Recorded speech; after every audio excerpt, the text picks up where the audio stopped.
Бүгін біз анатомиядағы ең негізгі басталатын осы омыртқа жотасынан анатомияны біз бастап оқимыз. Омыртқа жотасы адамның арқасында орналасқан сүйектердің құрылымы. Яғни 33-34 омыртқаның барлығы жиналып омыртқа жотасын құрайды. Омыртқа жотасы латын тілінен колумна вертебралис, ал орысша позвоночный столб деп аталады.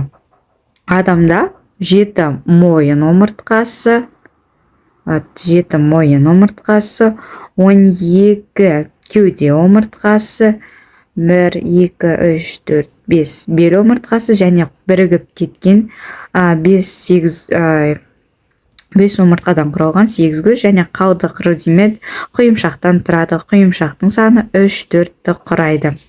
Жалпы омыртқа ол серпімді осылардың арасында дисктер болады.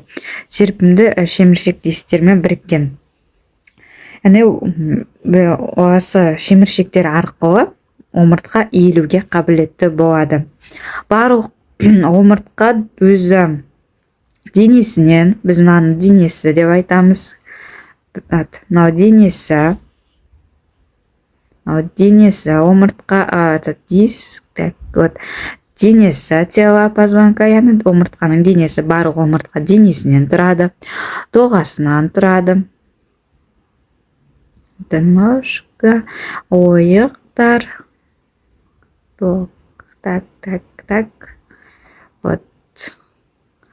омыртқа тесігі, өтсінділері, жалпы барлық омыртқа денесінен, доғасынан, ұзын өсінділерінен тұрады. Ұзын өсіндісі бар, білікті өсіндісі бар, буындық өсіндісі, және де денесі мен доғасы аралығындағы тесігі олар. Барлық омыртқаның тесігі бірігіп омыртқа жотасын құрайды.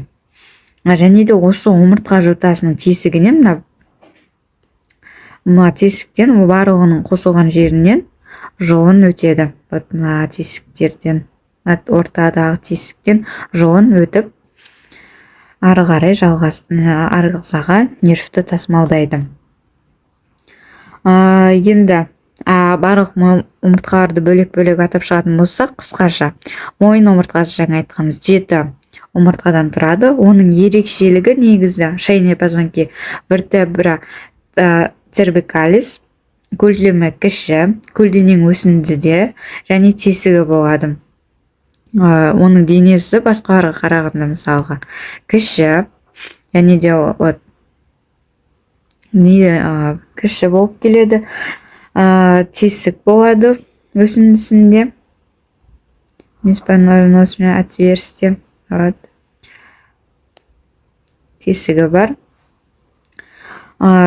Бірінші мойын омыртқасын алатын болсақ, онда оның денесі болмайды. Оны атлант деп айтады. Атлас. Және де тек алдыңғы артқы доғасы мен 2 латеральды бөліктен құралған. Және де бұның білікшесі де жоқ. Алдыңғы доғасы, артқы доғасы, латеральды масса, көлденең өсіндісі, көлденең тесігі, жағында да сол көлденең өсіндісі, көлденең тесігі, артқы доғасы, артқы дуга болып келеді. Және де екінші мойын омыртқасы, енді бұл да басқа омыртқа қарағанда ерекше. Оны аксис дейді. Мұнда жоғарғы жағында тісі болады. Тісі болады. Осы тісі арқылы бірінші мойын омыртқасына кіріп кетеді. Егер де адамды бірінші ремесі екінші мойын омыртқасына ұрып зақым келетін болса, ол бір дегеннен инвалид болуы мүмкін, немесе өміріне зақым келуі мүмкін. Өте үлкен. Келесі 4-ші мойын омыртқасы. 4-ші мойын омыртқасының тесігі басқаларының қарағанда үлкен болып келеді басқа мойын омыртқаларына қарағанда. Және 3 бұрышты міне көрініп тұр өзі. Кейін 7-ші мойын омыртқасында қылқанды өсіндісі бар. Так. Вот, 7-ші мойын омыртқасы. Былайынан бізге бұл артынан, алдынан, былай көрінеді. Что-то көрінбей қалды. Қылқанды өсіндісі бар. Және сол қылқанды өсіндіден желкеден шығып тұрады басқан кезде. 6-шы мойын омыртқасында да тоже қазір желкеден шығып көрініп тұрады. Оны ұйқы төмпешігі деп те атайды. Яғни ұйқы артериясына жанасып жатыр. Ұйқыда артериясынан қан кеткен кезде сол төмпешік желкені ұстаған кезде білінеді. Соны басқан кезде басып қанды тоқтатуға болады. Келесі кеуде омыртқасы. Кеуде омыртқаларының саны 12. Олар ерекшелігі жоғарғы және төменгі жағында қабырғаларының басының бекетін шұңқыры бар. Fovea castalis superior et inferior.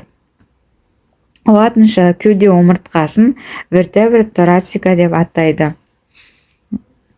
Мұнда емес, қазір басқа біреуін алайық.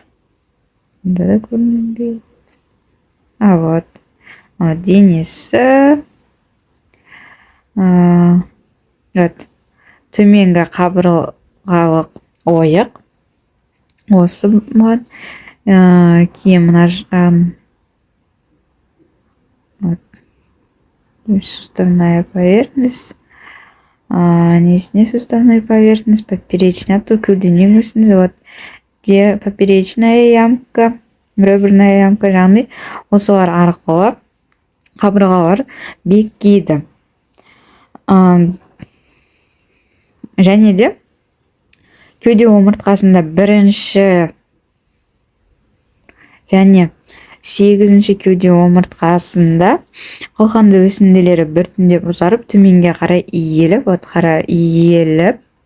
кішкене иіліңкіреген, мына жерден маған қарағанда былай кішкене иіліңкіреп, бірін үстіне жауып, черепицаға ұқсап орналасқан. Ал 9-дан 12-ге дейін олар горизонтальды иіліп орналасқан. Келесі бел омыртқасы. Бел омыртқасының саны 5. Көлденең өсіндісінің тесігі мен қабырғалық шұңқыршасы болмайды. Және де бел омыртқасы басқа омыртқаға қарағанда денесі үлкен, жалпақ болып келеді. Өйткені белге бізде көп салмақ түседі, көп күш түседі. Сол себепті де олардың денесі жақсы жетілген және буындық өсінділері де жақсы жетілген. Келесі 8 көз. 8 көз бірігіп кеткен, толығымен бітісіп кеткен 5 омыртқа сүйегінен тұрады. Оның жоғарыға қараған негізі базис of sacrum дейді. Осис sacrum. 5-ші бел омыртқасының жалғасы. Оның ұшы құйымшақпен қосылады. Апекс. Ұшы апексы құйымшақпен жалғасып кетеді. Екі беті болады. Жамбастық беті. Так. Это не то. Жамбастық беті және дорсальды беті. Жамбастық беті ойыз, тегіс болып келеді. Ондағы көлденең сызықтың линия трансверсая ұштарында төртеуден жамбастық тесіктер орналасқан. Сол тесіктерден жамбас қуысына нерв, қан тамырлары өтеді. Тесіктер көрініп тұр. Осы тесіктер арқылы жамбас передняя крестцовая отверстие. Осы тесіктерден арқылы нерв өтеді. Келесі дорсальды беті. Бодор, дөңес, өне бойында омыртқаның жеке бөліктерінің қосылуынан пайда болған 5 қырды көруге болады. Міне 5 қыр. Және де оның 3 бөлігі бар, яғни срединный гребень крестца, потом медиальный гребень и щитка латеральный. Срединный, медиальный и латеральный. Тисктері. Мынау тоже крестцовый щель, крестцовый канал, верхняя суставная поверхность, верхний суставной отросток, крестцовая бугристость, вот мынау ушковидная поверхность. Осы сегіз көзге қасаға шат шымдана сүйектері қосылып жамбас астауын құрайды. Яғни жамбас астауына 4 сүйек кіреді. Қасаға шат шымданай, мықын шат шымданай, немесе қасаға деп атай береді, және де осы сегіз көз. Келесі бізде ең кішкентай рудименттары қалдық, ол құйымшақ. Құйымшақ кішкентай ғана өзі. Құйымшақ 4-5 жетілмеген омыртқадан тұрады. Бір-бірімен серпімді шеміршек дискілері арқылы байланысқан. Жалпы омыртқа жотасының негізгі қызметі қандай? Омыртқа жотасы басты ұстап тұруға қатысады, дененің көптеген бұлшықеттерін байланыстырады, кеуде, іш, жамбас қуысының құрылысына қатысады. Ішкі мүшелерге тірек және қорғаушы болып келеді. Мойын және бел ол лордоз алға қарай иілген шыққан дөңес, ал кеуде және құйымшақ артқа қарай қараған, ол кифоз деп аталады. Жалпы омыртқа жотасы туралы қысқаша түсінік осы.